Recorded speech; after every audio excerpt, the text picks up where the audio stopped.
सत्ता में अब बात करते हैं इजराइल के उस सीक्रेट प्लान की जिसे हमास चीफ हानिया का नाम हिट लिस्ट में है। बंधकों को लेकर डील के बीच इजराइल ने साफ शब्दों में कहा कि वो आम नागरिकों का खून बहाने वाले एक भी कमांडर को जिंदा नहीं छोड़ेगा। इजराइल के पीएम नेतन्याहू के तेवर से तो यही लग रहा है कि वो हमास के सारे टॉप कमांडर्स को मृत्युदंड देने का मन बना चुके हैं और इस प्लान को अंजाम सुनियोजित तरीके से दिया जाएगा। हमास पर हमले को लेकर जो खुलासा हुआ है उसके मुताबिक इजराइल के पीएम नेतन्याहू ने खुफिया एजेंसी मोसाद को आदेश दिया है जिसमें कहा गया है कि हमास के टॉप कमांडर्स को खत्म करो। यह जोर देकर कहा गया है कि चाहे दुनिया में जहां भी हमास के लीडर या कमांडर एक्टिव हों उन्हें तलाशो और खत्म कर दो। सबसे बड़ी बात, हमास लीडर की टारगेट किलिंग वाले आदेश के बाद अब मोसाद एक्शन में आ गया है। मोसाद ने हमास नेताओं की लिस्ट तैयार कर ली है। पूरी दुनिया में इनकी तलाश की जा रही है। पिछले 1.5 महीने से इजराइल के लिए सबसे बड़ी मुसीबत हमास के यही टॉप कमांडर्स हैं जो दुनिया में चाहे जहां भी छिपे हों इजराइल को लहूलुहान करने की रणनीति बनाते हैं। गाजा में मौजूद हमास के लड़ाकों को निर्देश देते हैं, हथियार मुहैया कराते हैं, पैसा मुहैया कराते हैं, इजराइल की सेना पर आघात करते हैं। ये कमांडर्स नेतन्याहू के लिए सिरदर्द बने हुए हैं। हालांकि पिछले 48 दिन के युद्ध में इजराइल के हमास के कई टॉप कमांडर्स को इजराइल ने मार गिराया है। फिर भी आज की तारीख में हमास अपनी शक्ति दिखा रहा है। इसकी वजह है वो बचे हुए कमांडर्स जो अभी भी एक्टिव हैं। अगर इन कमांडर्स की ग्रेडिंग की जाए तो सबसे पहले आपको ए ग्रेड के 3 कमांडर से हम मिलवा देते हैं जो पूरी दुनिया में कुख्यात हैं। पहला नाम है इस्माइल हानिया, जिसका जिक्र बार बार हो रहा है क्योंकि ये वही शख्स है जो इस वक्त हमास का मुखिया है। दावा है कि ये अभी कतर में बैठा हुआ है, वहीं से इजराइल के खिलाफ पूरी रणनीति बनाता है। दूसरा नाम है मोहम्मद डाइफ, जो पिछले 2002 से हमास की सैन्य शाखा का प्रमुख है। इसे इजराइल पर 7 अक्टूबर को जो हमला हुआ था उसका मास्टर माइंड माना जाता है।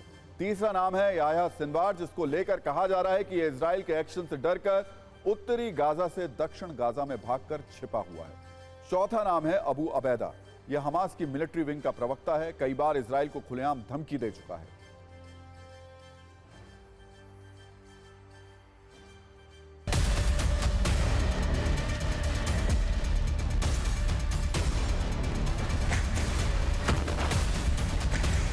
इजराइल और फिलिस्तीन के बीच जो युद्ध 7 अक्टूबर को छिड़ा, इन 7 अक्टूबर के बाद से पिछले 47 दिनों में हमास के कई सारे ऐसे बड़े चेहरे हैं, बड़े कमांडर्स हैं जिनको इजरायली डिफेंस फोर्स ने मौत के घाट उतार दिया है। लेकिन अब भी कई ऐसे चेहरे हैं जिनके कंधों पर पूरा दारोमदार था, जिन्होंने इस हमले की पूरी प्लानिंग रची और जिनके कहने पर इस हमले को अंजाम दिया गया, वो अब भी इजरायली डिफेंस फोर्स के पकड़ से दूर है। लिहाजा प्रधानमंत्री नेतन्याहू ने यह फरमान आईडीएफ के लिए जारी कर दिया है कि फिलहाल की तारीख में, आज की तारीख में उन कमांडर्स को खत्म करो, जिसके कहने पर यह पूरी साजिश रची गई।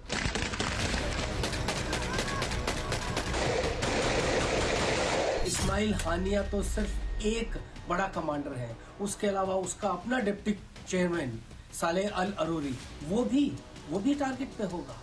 और इनके हमास के जो मिलिट्री कमांडर या डिप्टी मिलिट्री कमांडर हैं मोहम्मद दैफ और मरवा नीजा, ये भी इजराइल के रडार पर हैं।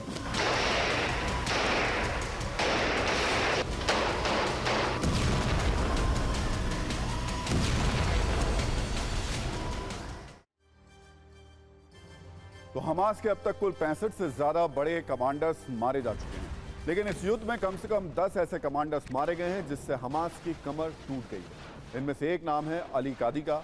इसने ही 7 अक्टूबर को हमले का नेतृत्व किया था। हमास के पॉलिटिकल ब्यूरो प्रमुख जकारिया अबू मुअम्मर को भी आईडीएफ ने मार गिराया है। अबू मुअम्मर ने इजराइल पर हमले की पूरी रणनीति बनाई थी। बिलाल अल कद्र भी मारा जा चुका है। यह दक्षिणी नुकबा फोर्स का कमांडर था। किबुत्स में नरसंहार का जिम्मेदार इसी को माना जा रहा है। हमास का नेशनल सिक्योरिटी इंचार्ज मतेज ईद भी मारा जा चुका है। गाजा से ऑपरेशन की जिम्मेदारी इसी पर थी। गाजा पट्टी में हमास के लिए फंड की व्यवस्था करने वाले अबू शामला को भी आईडीएफ ने मार गिराया है। हमास का वायुसेना चीफ अबू मेराद भी मारा जा चुका है।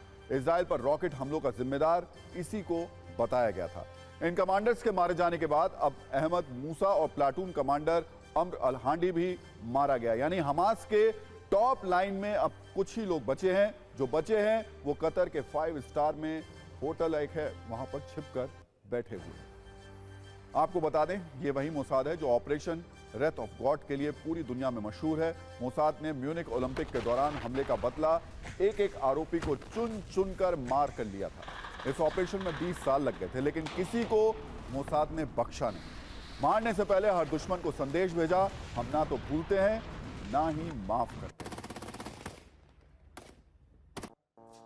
और इस वक्त मेरे सहयोगी तेल अवीव से विपिन चौबे मौजूद हैं। विपिन, पूरी दुनिया इस वक्त उस सीज फायर की तरफ देख रही है, उस संधि की तरफ देख रही है जिसमें कहा जा रहा है कि बंधकों को छोड़ा जाएगा। ऐन मौके पर अचानक सब कुछ बदल गया, युद्ध बल्कि और तेज होता हुआ नजर आ रहा है।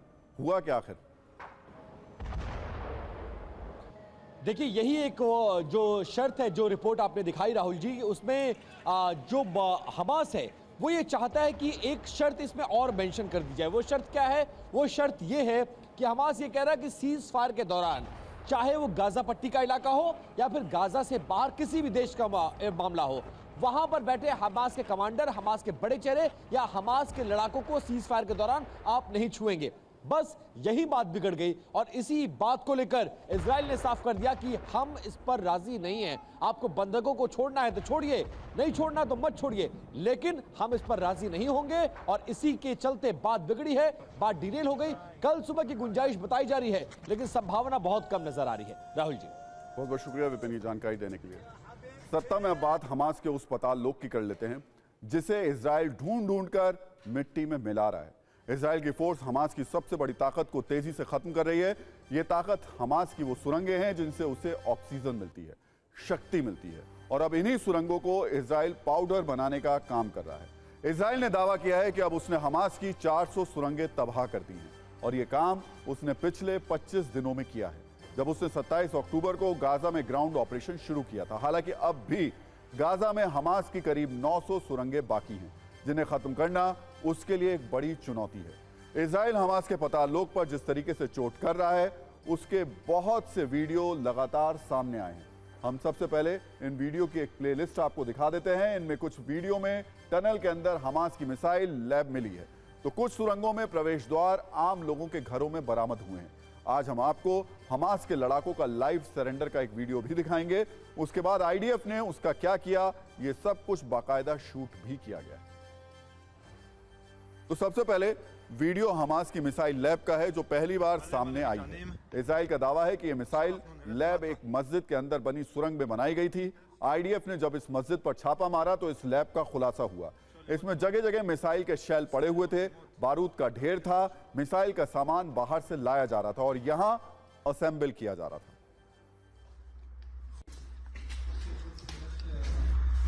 אפשר לראות פה את כל סוגי המרגמות והרקטות השונות, מרומים שונים מכל מיני סוגים, חומרי חבלה. פה הם ישבו ותכננו ובנו את כל הרקטות במעבדה הזאת שנמצאת מתחת למסגד. और अब आपको एक एक करके हमास की कुछ और सुरंगों की तस्वीरें दिखाते हैं। ये टनल एक घर के अंदर बनाई गई थी और इसका एग्जिट पॉइंट अल शिफा अस्पताल में निकलता है, यानी वो अस्पताल जिसे हमास ने एक तरीके से अपना कमांड सेंटर बनाया हुआ था। आईडीएफ के मुताबिक हमास के लड़ाके लगातार इस सुरंग का इस्तेमाल भी कर रहे थे और कई इससे भागने में भी सफल हो गए। यहाँ बड़ी तादाद में गोला बारूद बरामद हुआ। You have the warriors here. Our warriors here are working on the tunnel shaft, and then you can see the tunnel shaft. It was covered with the floor. We had to remove the floor and understand this tunnel shaft. Now we're going down inside the tunnel shaft. Just imagine how people are bending tunnels underneath a home in a room that has a classroom. And here you can see we're entering into the tunnel.